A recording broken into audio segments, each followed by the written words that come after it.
안녕하세요. 오늘은 두 번째, 파이썬 두 번째 강의 자료형에 대해서 학습해 보도록 하겠습니다. 자료형에서 크게 저희가 배울 건 숫자, 문자열, 리스트고요.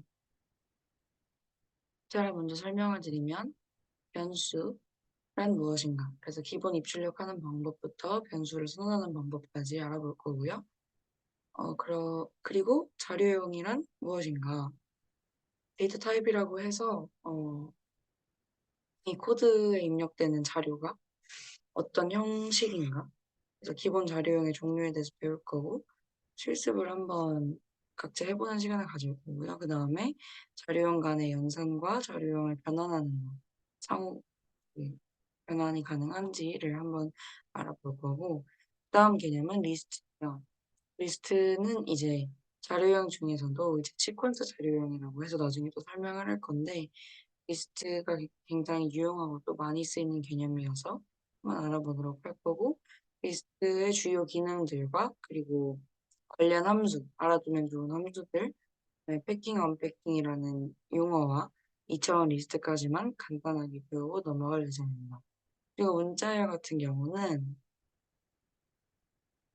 이것도 역시 시퀀스 자료형의 일부인데 이 개념과 특징, 그리고 주요 함수, 문자열 서식을 지정하는 방법까지 보고 끝내도록 하겠습니다. 자, 그럼 첫 번째, 변수. 변수란, 어, 일단 변수라는 게 무엇이냐. 우리가 수학을 배울 때는 변수가 언제든지 변화할 수 있는 값이라고 해서 이제 미지수인 x나 y를 두고 우리가 방정식을 나가서 해를 구할 때 이제 배웠던 개념인데, 프로그래밍에서는 좀 다른 게 어떤 값을 저장하는 장소, 메모리 장소를 변수라고 합니다. 그래서 일단 기본 입출력 함수에서 보면 input 함수와 print 함수라는 게 있어요. 그래서 사용자가 입력하는 데이터를 받는 표준 입력 함수를 input 함수라고 합니다. 근데 예를 들면 이런 거죠.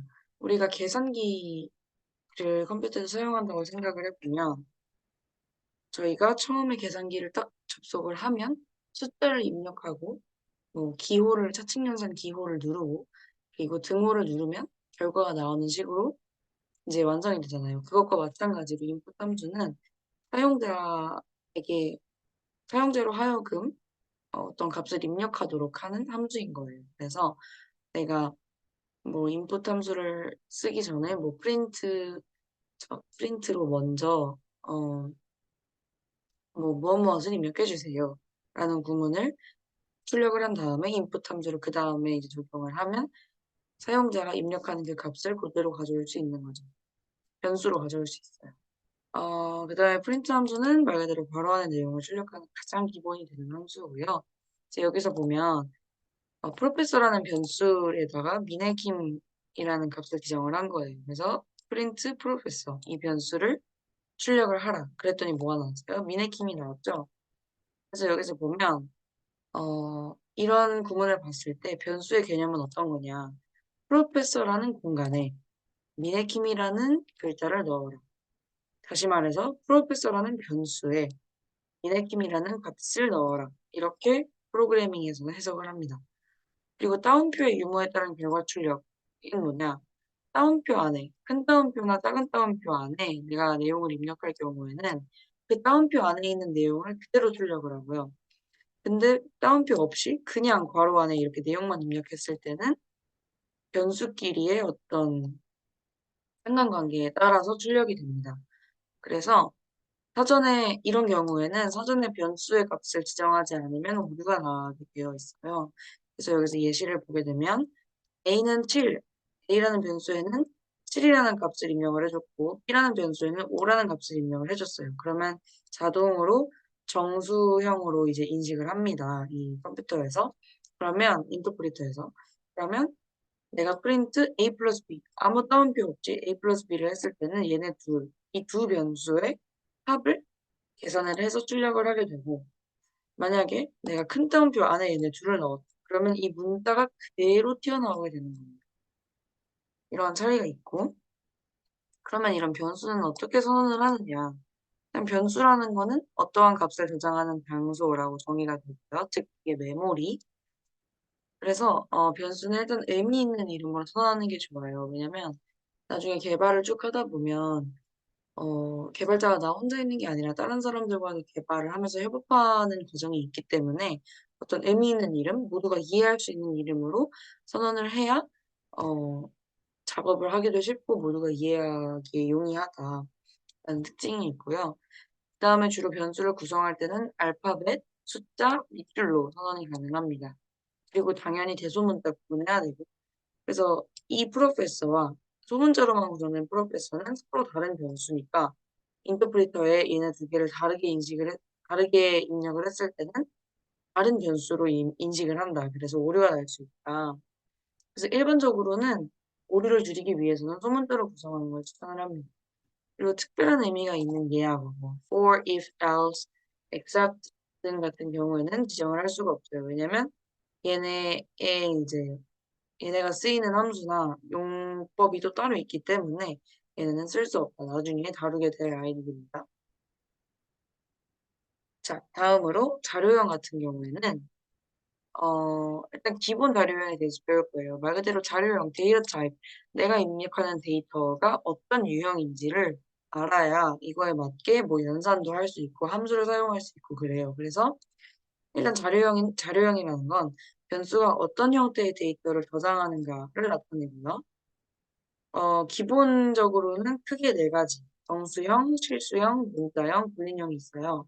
먼저 정수형은 정수, 자연수를 포함해서 0, 1, 2, 3, 뭐, 마이너스 1, 마이너스 2와 같이 값의 영역이 정수로 한정된 값을 말해요. 수학을 배울 때 아마 배우셨을 텐데, 얘네가 이제 1단위로 끊어지거나 막 소수점으로 가지 않는 숫자들을 정수라고 얘기를 하고, 데이터를 선언할 때는 그냥 변수, 등호, 그 다음에 숫자를 그냥 넣어주면 됩니다. 우리가 아까 위에서 A는 7, B는 5 이런 식으로 지정을 했듯이 정수형은 변수를 이런 식으로 지정을 하면 되고 어, 실수형 같은 경우에는 이제 소수점이 포함된 값이에요. 그래서 값이 만약에 9.0이라는 값이어도 인터프리터는 이거를 실수형으로 인식을 합니다. 그리고 문자형, string이라고 하죠. 그래서 그리고 참고로 자료형을 이렇게 한국말로 배우는 것보다는 영어로 이 자료형을 어떻게 부르는지를 알아두는 게 더 편해요. 그래서 나중에 코드를 작성하시다가 오류가 떴을 때도 뭐 형태 오류가 났다 할 때는 주로 영어를 쓰기 때문에 알아두시는 게 좋아요. 그래서 뭐 문자형의 오류가 있다 하면 뭐 str 에러 이런 식으로 해서 나중에 나오거든요. 이런 걸 좀 알아두시면 좋고. 자, 그래서 문자형은 뭐냐? 값이 문자로 출력되는 자료형. 이따가 배울 자료형 중에 하나예요.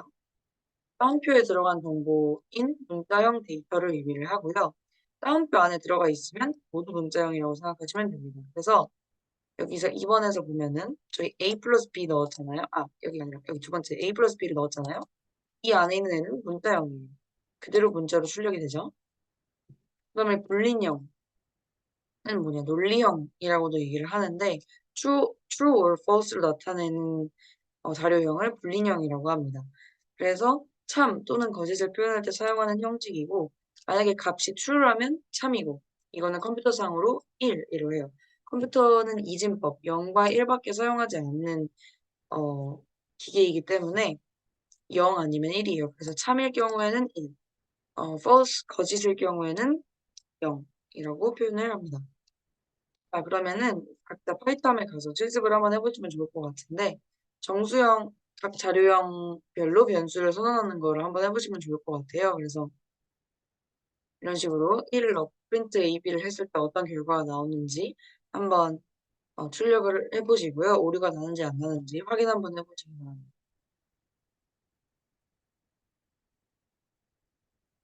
네, 자, 실습을 하셨으면 이제 단순 연산 파트인데 단순 연산은 이제 어떻게 하느냐 일단 기본 사칙 연산 같은 경우에는 덧셈, 뺄셈, 나눗셈, 곱셈이 있잖아요. 수학과 똑같아요, 연산 순서는. 그리고 숫자뿐만 아니라 문자간에서는 그 덧셈 연산도 가능하다는 특징이 있어요. 그러니까 뭐 예를 들면 이런 거죠. A 플러스 B인데 뭐 A에다가 정수 대신 문자형을 넣었는데 얘네도 똑같이 덧셈 연산이 가능하다라고 할 수 있고요. P연산자 같은 경우에는 뭐 연산자에 의해서 계산되는 숫자를 의미합니다. 그래서 3 플러스 2에서 2 같은 경우에서 이제 플러스 기호는 연산자에 포함이 되고 나머지 계산이 되는 두 숫자는 P연산자에 포함이 됩니다. 네. 그 다음에 서칭연산 같은 경우 이런 식으로 기호를 작성하고요. 곱셈은 저희가 수학에서 사용하는 곱셈 기호인 x가 아니라 이 별표를 사용을 해주고요. 나눗셈 같은 경우에는 슬래시를 사용한다는 차이점이 있어요.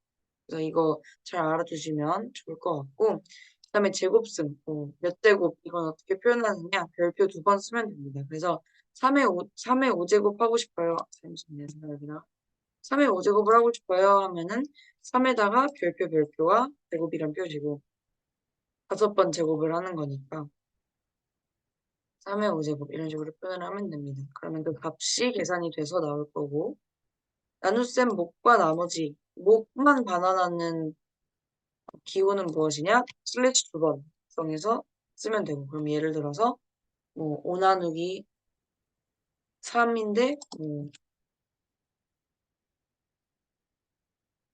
5 슬래시 3 했다. 그러면 결과가 어떻게 나오나?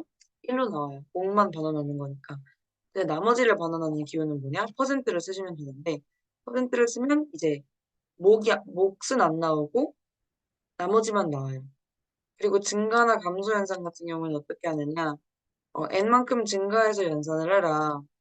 예를 들면은 뭐 a라는 변수에다가 1을 더한 값을 다시 a로 정의를 하고 싶을 때 a에 1을 더한 값을 다시 a에 넣어라 라고 얘기를 하고 싶을 때는 등호 앞으로 연산 기호가 나와서 하면 됩니다. 이 말은 즉슨 a는 a 플러스 1이라는 뜻과 똑같아요. 아시겠죠?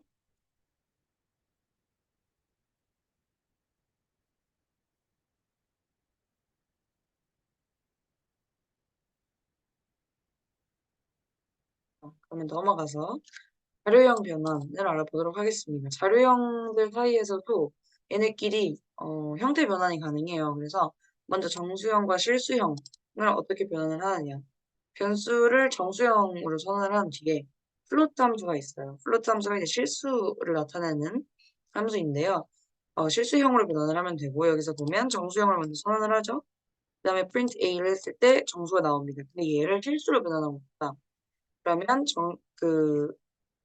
변수를 선언을 할 때 플로트 함수를 사용해서 그 플로트 함수의 괄호 안에 정수 값을 넣어주면 얘가 다시 프린트 했을 때 실수로 변환이 돼서 나오고요.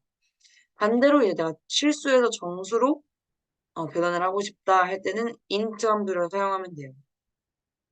아까 정수가 integer라고 했잖아요. 그래서 얘를 줄여가지고 int 함수라고 이제 표현을 하는 거고 int 함수는 실제로 많이 사용이 되고요. 그 아까 input 함수 사용자한테 입력받는 그 함수 있잖아요. 그것도 사용을 할 때 내가 정수형으로 사용자한테 입력을 받고 싶다 하면은 int하고 input 함수를 같이 써주면 됩니다. 그리고 여기서 특징이 있는데 소수점이었던 숫자를 정수형으로 변환을 하는 거다 보니까 소수점 이하의 그러면 숫자들은 어떻게 처리를 하나요? 했을 때는 다 내림으로 처리를 합니다. 보통 수학에서는 다 반올림을 해서 처리를 하는데 프로그래밍에서는 이제 소수점 이하 다 이제 버리는 거죠. 내림으로 반내림으로 처리를 합니다. 그다음에 숫자형과 문자형 숫자형과 숫자형 데이터와 문자형 데이터는 연산식이 성립이 안 돼요. 그래서 두 자료형을 통일하는 과정이 필요한데 먼저 여기서 따옴표를 쳤죠. 그럼 따옴표를 쳤으면 문자형으로 인식을 하고요. 문자형 76.3이 할당이 되는 거죠. 그러면 얘를 실수형으로 변환을 하게 되면 이제 숫자형으로 데이터가 변환이 되는 거예요. 그러면 이제 이 아이를 그대로 B에다가 할당을 합니다. 그랬을 때 A와 B를 더하게 되면 어, 성립이 되는 거죠. 왜냐면 처음에 A는 문자형이었기 때문에 이 문자형과 B라는 실수형은 그대로 연산이 안 돼요. 그러나 이미 A를 실수형으로 바꿨으니까 A와 B의 연산이 성립이 되는 거죠. 그리고 오른쪽을 보시면 A는 문자형 A, B는 또 문자형 B로 바꿔줬어요. 어쨌거나 그러니까 자료형을 통일을 시켜준 거예요. 왼쪽은 숫자형으로 통일을 시켜준 거, 오른쪽은 문자형으로 통일을 시켜준 거예요. 그래서 문자형끼리의 연산은 똑같은 데이터가 그냥 그대로 두 번 나오는 거. 막 합이 숫자형 데이터처럼 막 합 혹은 차 이런 식으로 결과가 출력되지 않고 문자형 그대로 그 두 번이 출력이 되는 거죠. 그 다음에 그러면 내가 지금 입력하고 있는 자료형은 어떤 자료형이지? 라고 확인을 하고 싶을 수 있어요. 그럴 때 이제 타이프 함수를 이용을 하는데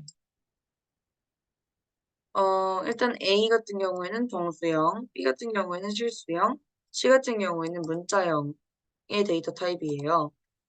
근데 내가 A 변수를 어떤 자료형인 데이터로 할당을 했는지 아주 궁금해질 수가 있잖아요. 나중에 코드를 작성을 하다가. 그럴 때 타입 함수를 이용해서 바로 안에 그 변수를 넣어주시면 결과가 이렇게 클래스 인트, 인트저라는 뜻이죠. 그래서 정수형이다 이런 식으로 클래스가 나오는데 이걸 보고 내가 지금 가지고 있는 변수의 데이터가 어떤 자료형인지 파악할 수 있다라는 특징이 있습니다. 자, 드디어 리스트로 넘어왔는데요.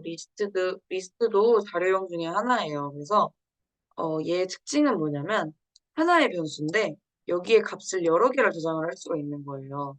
우리가 위에서 정수형, 실수형 할 때는 하나의 변수에 하나의 값만 들어갈 수 있었지만 리스트는 여러 개의 값이 저장이 가능하다라는 특징이 있고 이러한 자료형을 시퀀스 자료형이라고 합니다. 여러 자료를 순서대로 넣는다는 뜻이에요. 음, 리스트의 특징은 정수형, 실수형, 다양한 자료형을 하나의 리스트에 포함할 수 있다는 게 이제 장점이고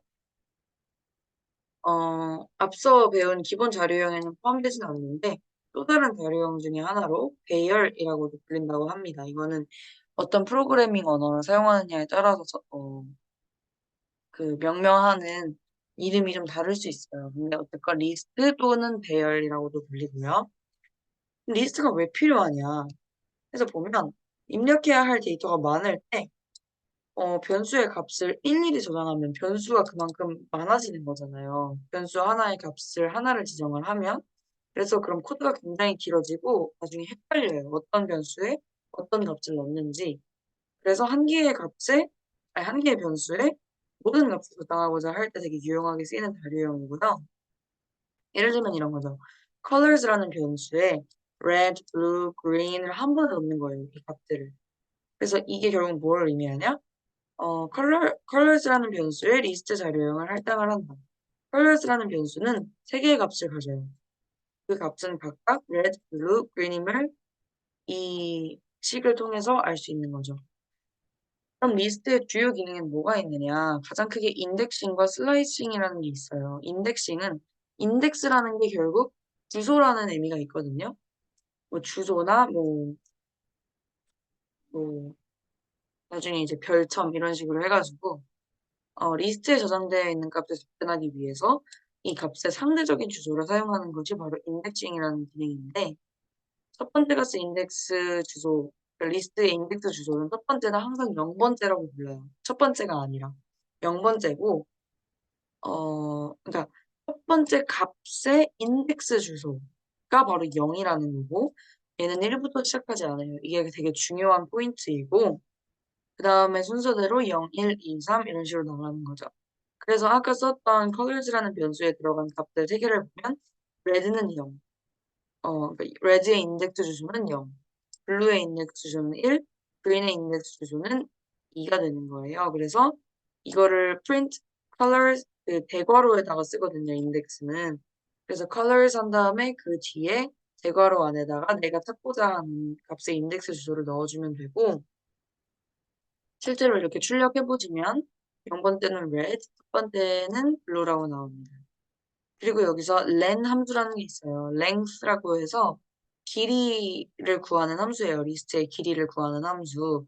그래서 이 리스트 안에 값들이 몇 개 있니를 알려주는 함수가 len 함수여서 len 괄호 안에다가 리스트 변수의 이름을 넣어주시면 그 리스트가 가지고 있는 값들의 개수를 출력을 해줍니다. 다음은 슬라이싱이라는 기능인데 리스트의 인덱스 기능을 사용해서 전체 리스트에서 딱 일부분을 잘라내서 사용하는 걸 얘기를 해요. 예를 들면 cities라는 리스트가 있어요.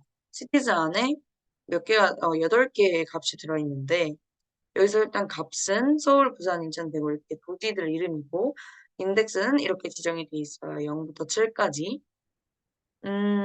그러면 내가 이 중에 일부분만 잘라내서 출력을 하고 싶어요. 그럴 때는 변수명, cities가 되겠죠? 그 다음에 내가 출력하고 싶은 시작 인덱스와 마지막 인덱스를 콜론으로 연결을 해주시면 돼요. 그래서 여기서 보면 cities 했는데 0부터 6까지 인덱스 주소 0부터 6까지의 값을 내가 출력을 하고 싶다고 해요.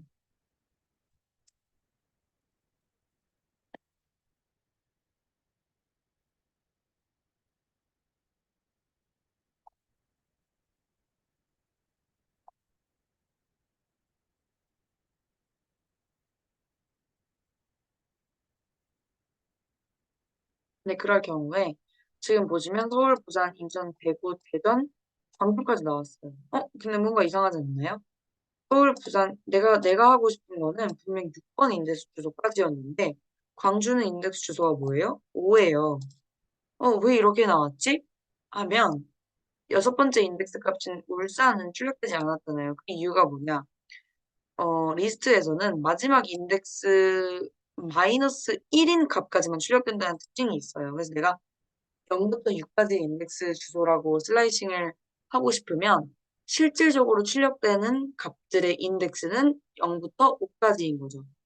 그래서 그게 가장 큰 특징인데 이게 왜 이렇게 처음에는 되게 헷갈리거든요. 근데 이게 왜 이렇게 프로그래밍이 돼 있나 생각을 해보면 내가 0부터 6까지 슬라이싱을 했잖아요. 그러면 그 다음에 내가 뽑는 5 인덱스부터 슬라이싱을 하고 싶어요. 그럴 때 이제 겹치는 일이 생기지 않는 거죠. 이 값이. 만약에 0부터 5까지 했는데 진짜 인덱스가 5인 것까지 출력이 되면 내가 나중에 5부터 출력을 하고 싶을 때 똑같이 또 값이 중복이 된다는 단점이 있어서 이를 방지하고자 마지막 인덱스 마이너스 1인 값까지만 출력이 된다라는 특징이 가장 큰 특징이고요, 리스트에서. 음, 만약에 내가 원래 그 값들의 인덱스가 있는데 그 인덱스 범위를 넘어가는 수치를 입력을 하거나 인덱스를 지정하지 않고 그냥 저 콜론만 냅둘 경우에는 자동으로 시작 인덱스와 마지막 인덱스로 지정이 돼서 출력이 됩니다. 그 다음에 증가값이 있어요.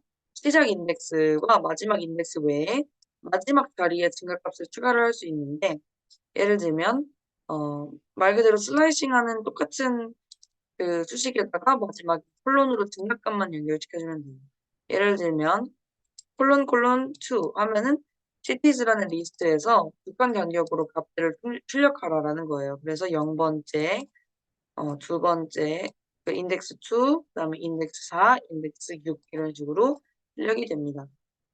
리버스 인덱스는 말 그대로 역수라고 생각을 하시면 되고요. 리버스가 이제 역수의 반대의라는 뜻을 가지고 있으니까 인덱스를 마지막 값부터 시작하는 기능이에요. 그래서 만약에 원래는 0부터 시작하지만 리버스 인덱스의 인덱스 같은 경우는 마이너스 8부터 시작을 하는 거죠. 그래서 마이너스 1부터 오른쪽 값에서부터 시작을 한다고 생각하면은 더 이해가 쉬울 거예요. 그럼 이 리스트의 연산은 어떻게 하느냐? 리스트의 덧셈은 정말 말 그대로 그냥 더해져서 출력이 돼요. 그래서 color 1이라는 리스트와 color 2라는 리스트를 더했다 하면은 color 1에 있는 값들과 color 2에 있는 값들이 하나의 리스트에 합쳐져서 출력이 되고요. 그 다음에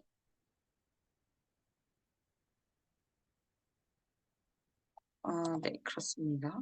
그리고 곱셈 같은 경우에는 뭔가 막 값이 곱해지고 그런 게 아니라 리스트를 말 그대로 2번 반복이 되는 거예요. 그래서 리스트에 n을 곱한 만큼 리스트를 n배 늘려준다라는 거를 의미를 하고요. in 맹산이 있어요. in은 말 그대로 어, 어떤 값이 리스트 안에 포함되어 있니? 라는 걸 물어볼 때 blue라는 값이 color2라는 리스트 안에 들어있니? 할 때 들어있으면 true, 없으면 false를 출력하게 돼 있어요. 리스트 관련 함수는 좀 주의 깊게 보셔야 될 것 같은데 어, 일단 append 함수, 리스트 맨 마지막 인덱스에 새로운 값을 추가하는 함수를 의미하고요. 그래서 오른쪽에서 보시면 color라는 리스트에 레드, 블루, 그린이 지금 들어있는데 color 점 append 한 다음에 괄호 안에 내가 어떤 값을 넣을 건지 따옴표 안에 문자형을 넣어주면 되고요. 그러면 컬러를 다시 출력해 봤을 때 화이트가 추가되는 걸 볼 수 있습니다. 그리고 extend 함수 같은 경우에는 리스트의 덧셈 연산과 똑같다고 보면 돼요. 그래서 기존 리스트에 그대로 새로운 리스트를 합치는 기능이고요. extend 괄호 안에 내가 합치고 싶은 리스트를 네, 똑같이 넣어주시면 됩니다.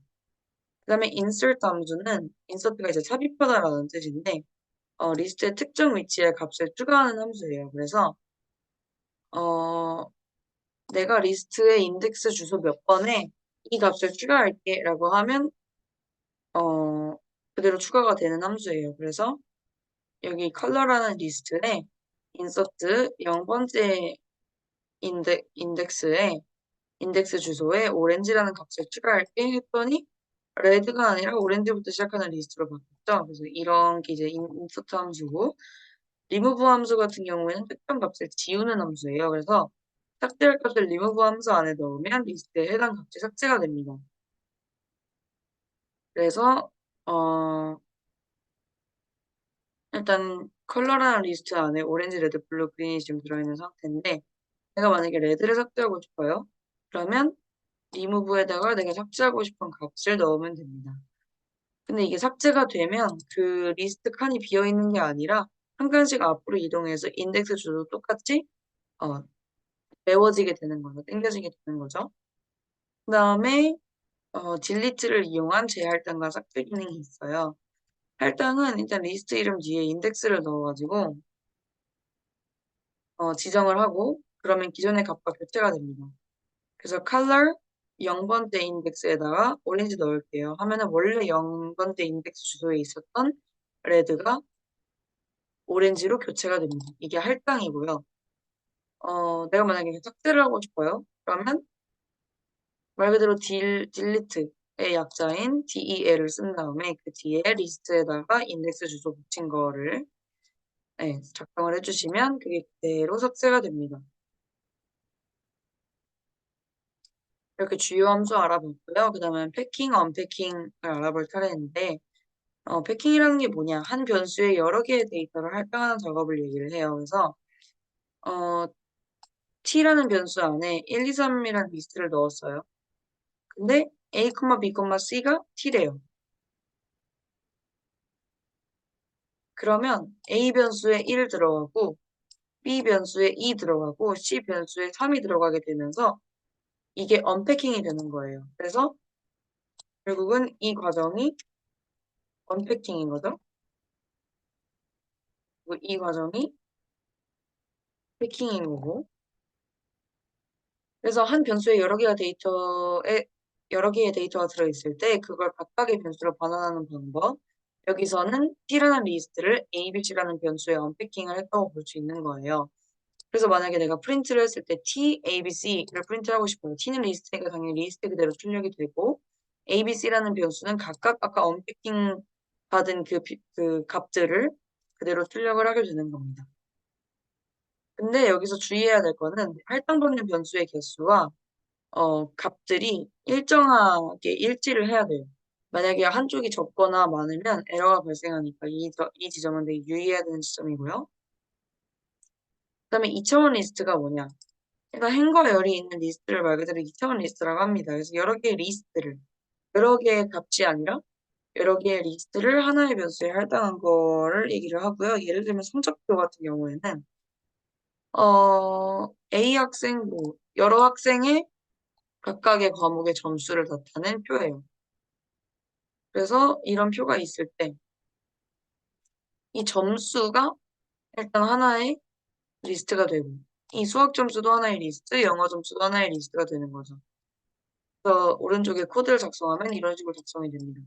그 다음에 미드텀 스코어를 최종적으로 배치를 해서 국어 점수, 수학 점수, 영어 점수를 얘네도 점수 자체가 리스트지만 이 점수도 안에 리스트, 다시 리스트로 배치를 해서 미드텀 스코어라는 커다란 리스트가 만들어지게 되는 거예요.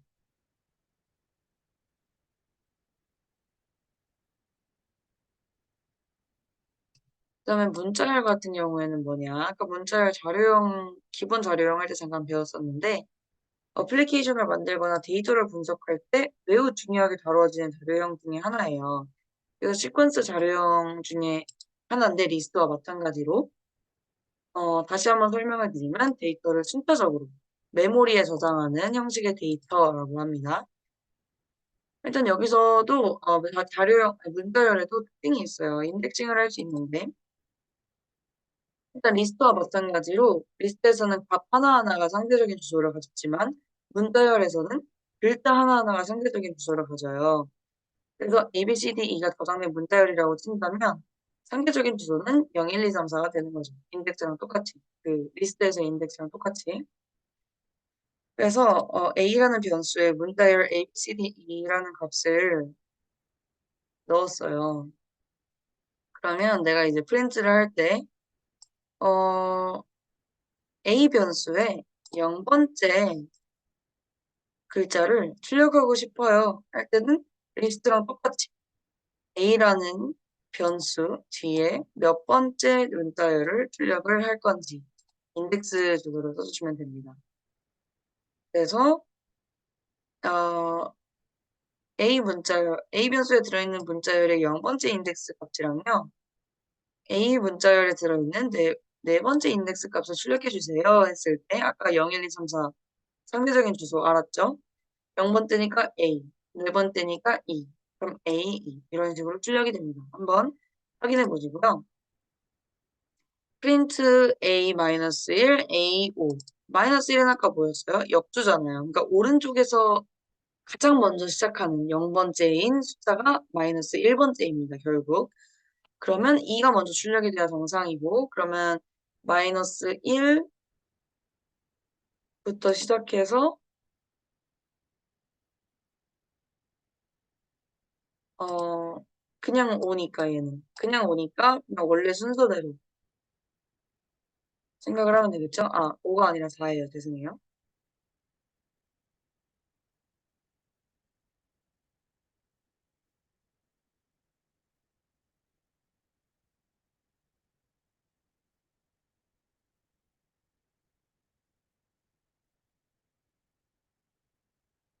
아, 죄송해요. 제가 못하려 했네요. 마이너스 5. 그래서 A 변수의 오른쪽에서 0번째, 오른쪽에서 네 번째 주소에 있는 값을 출력해주면 됩니다. 여기에 또 보충을 좀 해드리자면, 어, 마이너스 5, 마이너스 4, 마이너스 3, 마이너스 2, 마이너스 1 이런 식으로 되겠죠. 이게 이제 역으로.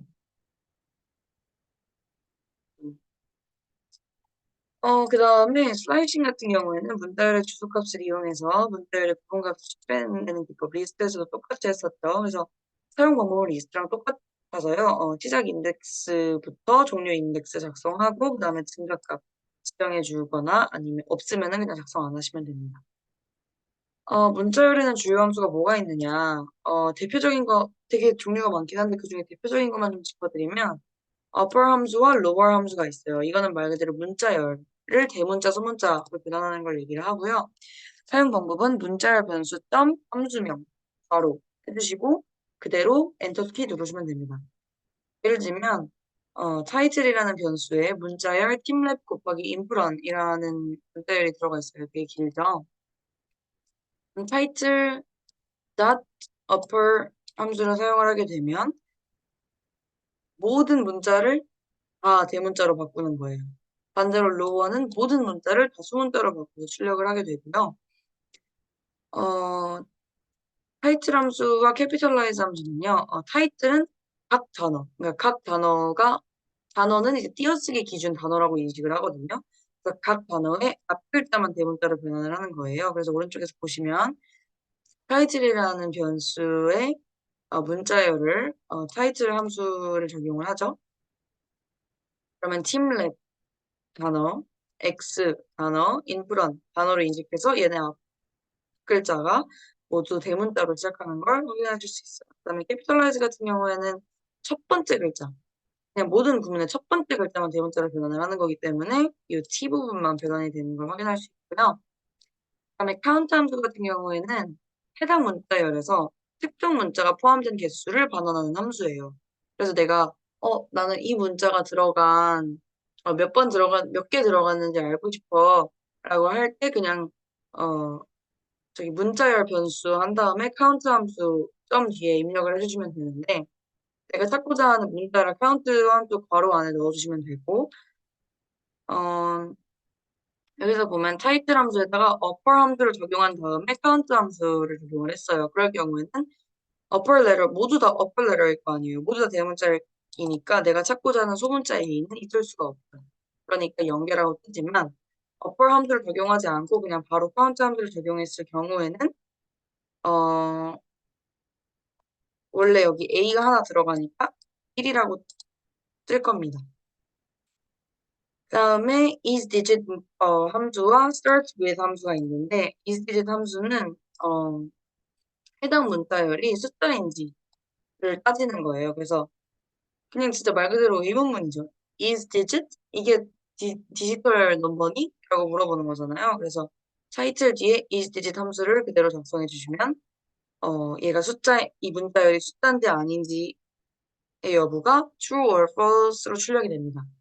start with 함수 역시 이 문자열이 해당 문자로 시작을 하니? 라고 물어보는 거고 그에 대한 yes or no를 true or false로 출력을 해준다. 그리고 문자열을 작성하다 보면 우리가 막 두세 줄씩 입력을 하고 싶을 때도 있고 가끔은 엔터키를 치고 싶은데 엔터키를 치면 바로 결과가 출력이 되기 때문에 특수문자 같은 경우는 어떻게 그대로 출력을 할 수 있는가 문자열로 그래서 그거를 출력하는 방법을 여기 가져왔습니다. 그래서 특수문자 같은 경우에는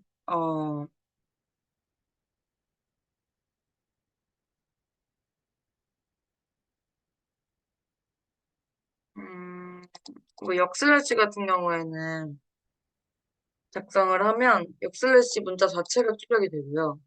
역슬래시 뒤에 이제 따옴표를 하면 따옴표 안에 있는 문자가 아니, 역슬래시에다가 따옴표를 하면 따옴표를 그대로 출력할 수 있어요. 우리가 보통 문자를 출력을 할 때 따옴표 안에 넣어서 출력을 한다고 했잖아요. 근데 그 따옴표 자체가 출력이 되진 않는단 말이에요. 근데 따옴표 자체를 출력을 하고 싶을 때는 역슬래시와 함께 쓰면 돼요. 그래서 내가 어떤 문자 자체를 출력을 하고 싶을 때는 역슬래시랑 같이 써주시면 되고 역슬래시 n을 했을 때는 줄바꿈을 해서 출력을 할 수 있어요. 그래서 내가 굳이 따옴표로 문장을 끊어서 막 플러스로 연결을 해서 막 출력을 하지 않아도 저 옆슬래시 n을 이용을 하면 줄 바꿔서 그대로 모든 내용을 다 출력을 할 수 있고 어, 역슬래시 b 하면은 백스페이스 역슬래시 t 하면 탭키 역슬래시 e 하면 ESC키를 사용을 할 수 있다. 그 다음에 문자열의 서식 지정하는 방법을 알아볼 건데 이것도 되게 중요하면서도 되게 유용한 기능이에요. 프린트 함수를 사용하다 보면 특정 형식으로 출력해야 되는 상황들이 나와요. 이걸 이제 서식 지정이라고 하는데 퍼센트를 이용한 서식을 할 거예요. 그래서 설명을 좀 해드리면 먼저 퍼센트 서식 사용하는 방법은 퍼센트 자료형 뭐 자료형은 뭐, 상관없어요. 뭐 정수형이 될 수도 있고 실수형이 될 수도 있고 뭐 문자열이 될 수도 있어요. 그 다음에 퍼센트 뒤에 내가 넣고자 하는 값을 작성해 주시면 되는데 어떻게 사용하느냐 프린트 함수 안에 퍼센트 %s, 퍼센트 %s 일단 이 말은 뭐야? 퍼센트 하나당 값이 하나가 들어간다고 생각을 하시면 %S 자리에 무조건 값 하나 들어가고 %S 자리에 값 하나 들어가니까 총 얘는 값이 두 개가 들어갈 거예요. 그러면 여기에 들어갈 값들을 이 중앙에 있는 퍼센트 있죠? 퍼센트 뒤에다가 바로 안에 따옴표를 묶어서 넣어주시면 돼요. 그래서 여기 같은 경우는 1과 2를 각 퍼센트에 할당하겠어요 라는 뜻이에요. 그래서 얘 출력하면 1, 2 그대로 나와요. 그 다음에 %D, %D 나오죠. %D 같은 경우에는 데시멀이라고 정수의 첫 자를 딴 거예요. 정수가 데시멀이거든요. 그래서 걔를 정수형으로 입력할 때는 %D로 작성을 해주시면 되고 아까 스트링이 문자형이라고 했잖아요. 그럴 때는 %S로 작성을 해주시면 됩니다. 그래서 내가 정수형을 입력하고 싶어요. 그러면 1, 2를 넣어주시면 돼요. 그러면 1, 2가 그대로 출력이 되고 문장 안에서도 그냥 활용을 할 수 있어요. I eat 뭐 3 apples를 표현을 하고 싶다. 그러면 3이라는 숫자가 들어가야 되니까 decimal. 그래서 %D를 써주시면 된다. 그리고 %D에 내가 넣고자 하는 값을 그냥 그대로 넣어주시면 된다. 그렇게 하면 되고요. 각 변수의 자료형에 맞게 다르게 표현이 가능하기 때문에 뭐 여기서 알려드리면 %S는 문자예요. %D는 정수. %C는 문자 한 개만 쓸 때 캐릭터. %F 아까 그 플로트 함수 기억나시죠? 실수. 그 다음에 %O는 팔진수. %X는 16진수. %%는 그 내가 그냥 문자 % 자체만 출력하고 싶을 때 그거 자체를 출력할 때는 %2번 써주시면 된다. 그 다음에 소식 지정하는 방법의 두 번째로는 포맷 함수가 있어요. 포맷 함수도 퍼센트 함수랑 사용하는 게 퍼센트 소식이랑 비슷하긴 한데 이괄호 중괄호를 사용을 해요. 중괄호 안에 데이터 넣어주시고 자료형 넣어주시고 점 포맷으로 사용을 합니다. 그래서 예시로 보여드리면 age라는 변수에 40이라는 정수 넣고요. 정수 변수 선언하고요. name이라는 변수 안에 미네김이라는 문자열 들어갑니다. 자, 그러면 print my name is 한 다음에 내가 넣고자 하는 값이 들어갈 자리에 중괄호 0 넣어주시고요. 0번째라는 거예요. 그 다음에 중괄호 1, 그 다음에 0번째, 첫 번째. 얘가 이제 값이 들어가는 값, 두 번째 값이 되는 거죠. 그래서 내가 출력하고자 하는 문장을 다 썼어요. 큰 따옴표로 마무리 짓고 그 다음에 점 포맷, 그 다음에 인수를 넣어주는 거예요. 인수가 뭐냐? 변수랑 똑같아요. 그래서 뭔가 매개로 하는 변수, 숫자, 매개로 하는 변수를 인수라고 하는데 name이라는 변수 안에 저희가 넣었던 것들 있잖아요. 그 값들을 그대로 출력을 하게 되는 거예요. 그래서 print my name is 이 첫 번째 문장을 출력하게 되면 my name is Binek Kim and 40 years old. name이라는 변수와 age라는 변수가 그대로 그 값이 출력돼서 나오는 거죠. 두 번째 문장을 보시면 print product는 무엇이고 기본 단위 가격은 이 단가는 얼마이다라는 걸 표현하고 싶어 하는데 여기서 보면 중괄호 안에 1부터 슬라이싱을 첫 번째